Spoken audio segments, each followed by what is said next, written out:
Tayong mga Pilipino ay tanyag na tanyag sa buong mundo para sa ating Filipino hospitality. Humahataw ang ating turismo hindi lang dahil sa ganda ng ating bansa, kundi rin dahil sa napakainit na pagtanggap sa ating mga bisita. Pinaparangalan natin ang mga katangi-tangiang talent na lalo pang nagpapaganda ng ating bansa sa pamamagitan ng mga makabagong pamamaraan.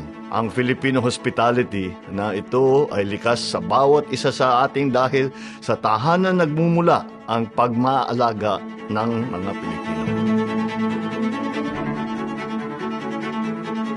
Madalas siguro ay nakikita ninyo na ako ang pumupunta sa ibang bansa at rinireceive ng mga leader. Iba-iba naman ang mga estilo ng kanilang pagtanggap, pero laging best foot forward.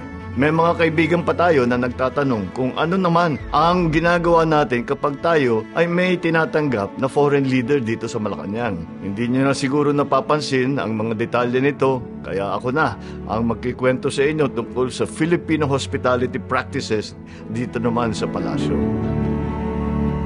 Ilang araw pa lang bago ang pagdating ng ating bisita, mapapansin na natin na sa mga kalye na dinadaanan nila ay meron na ring bandila ng kanilang bansa. Ganyan din naman kadalasan ang protocol practice sa ibang bansa. Siyempre, pag nakita mo naman ang iyong sariling flag sa ibang bansa ay na nagwawagayway, ay very welcome ang inyong mararamdaman. Kasama na yon kalinisan, salansangan at ang mga touch-up ng pintura sa physical preparation. Pero bukod dito ay pinapersonalize natin ang pagtanggap natin dahil naman espesyal ang bawat isang bisita. Mula sa musika na maririnig nila, personalized. Kung papasok ng palasyo ay may bandang kawayan na bumubungad sa kanila. Siyempre, interesado sila sa music instrument na yon. Pero ang nakakatuwa ay tinutugtog ng ating mga musiko yung kanilang mga folk song ng ating mga bisita. Yung effort na yun, naaralin mo ang piyesa ng music dahil malaking bagay sa kanila. May ginagawa rin tayo nun sa pagtanggap sa Malaysia, kumuha tayo ng Malaysian song. Trinanslate natin sa Tagalog at English at yun ang ginawa nating fireworks music. Bilib na bilib sila dahil effort nating gawin yun. Ang entertainment naman sa ating mga gala dinner ay pagkakataon nating ipakita at ipagmalaki ang ating napakayaman na kultura. Ang pagkain din ay kasama diyan, carefully prepared at nakaayon sa requirement ng ating bisita. Kung may dietary requirements ay inaalam natin yan. Kung halal ang pwedeng kainin, kung may preference o allergy ba ang ating mga panauhin.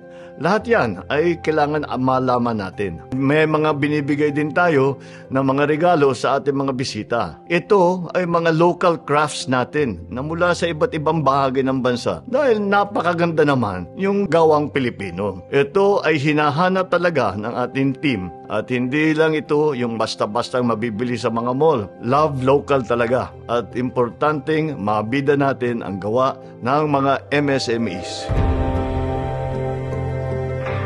Isa sa mga inaral namin na kinakailangan ng ating mga bisita ay ang madaling access sa mga pupuntahan nila. Karamihan ay sa palasyo naman ang mga meeting at engagement. Kaya nitong mga nakaraang buwan ay may idinagdag tayo sa latest addition sa ating Filipino hospitality asset. Ito ang parang lodging o tuluyan ng ating mga bisita. Guest house, imbes na mag-hotel pa sila sa malayo, matatraffic at mahihirapan sa mga schedule ng mga meeting, dito na lang sila malapit sa palasyo. Nagkataon na may mga napabayaang lumang bahay sa compound ng Malacanang at may nakita kaming isa na pwede pang i-renovate. Yun ang aming ginawa. Siyempre, ang lahat ng yan ay pinagtutulungan ng ating team sa Office of the President, ang Social Secretary, at of course, ang ating may bahay na si Lisa. Ito, hindi lang isa ang nagtanong. Ilan sa kanilang sa ating mga bisita, ganun ay tinatanong, what makes Filipinos so nice? Hindi ko masagot. Sabi ko, hindi namin alam that we're being nice. Basta galaw namin yung aming natutunan, aming dating gawi. So why are you so nice? Why are Filipinos so nice? Nakakataba ng puso pag narinig mo yun. Mahalaga na ang ating bisita ay pakiramdam naman nila ay very welcome sila dito para naman maging mas matibay ang ating pagsasama, ang ating mga agreement, ang ating mga partnership sa iba't ibang bansa. Alam naman natin sa panahon ngayon, sa mundo ngayon, kailangan marami kang kasama doon sa iyong ginagawa at ganyan na rin ang ekonomiya ng buong mundo. Kaya importante na malaman nila na mahalaga sila sa atin.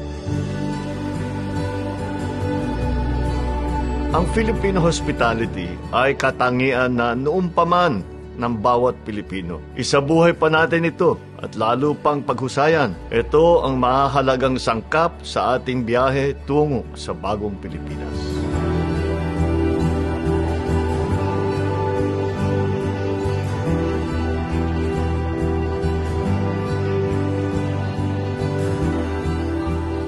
Guys, once again, thanks for watching our dad's vlogs. If you want to see more, remember to share, Like, and subscribe.